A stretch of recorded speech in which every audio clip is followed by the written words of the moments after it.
The 145-foot-long Briggsville Dam on the Hoosick River sits a few hundred feet away from the Clarksburg Town Hall in rural northern Berkshire County.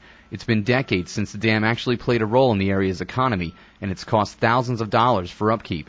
The dam sits on the property owned by Cascade School Supply, who purchased the adjacent warehouse for storage 5 years ago. Since then, the company's had to pay for several inspections and some maintenance work. Company president Peter Cody says they were looking at about $600,000 to fully fix the dam, which is when he decided to see if there was any other alternatives. We couldn't afford to do the repairs. We couldn't afford to remove the dam on our own.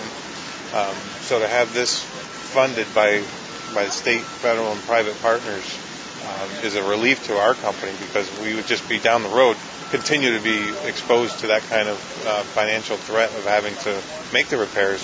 The $550,000 removal project is being funded in part with $350,000 from the USDA's Natural Resources Conservation Service, or NRCS, and about $200,000 raised by regional and state environmental agencies. Many of the players were pulled together by American Rivers, who specialize in coordinating projects like this one. Brian Graber is the regional director for the River Restoration Program. In the past 5 years, in Massachusetts alone, there have been evacuations downstream of several dams.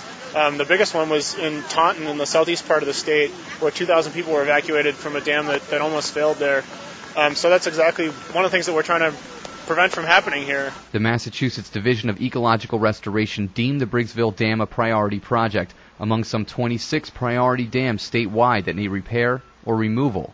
Nick Wildman is the priority project's coordinator. At this particular location, the long-nosed sucker, which is a state species of concern, is a fish and is our main species of concern here, as well as eastern brook trout and other cold water species like the slimy sculpin and some other kind of less well-known creatures that are very important to a cold water ecosystem. Not only does the dam block migratory fish and wildlife, but it also has a warming effect on the downstream side, adding another ecological reason for the demolition.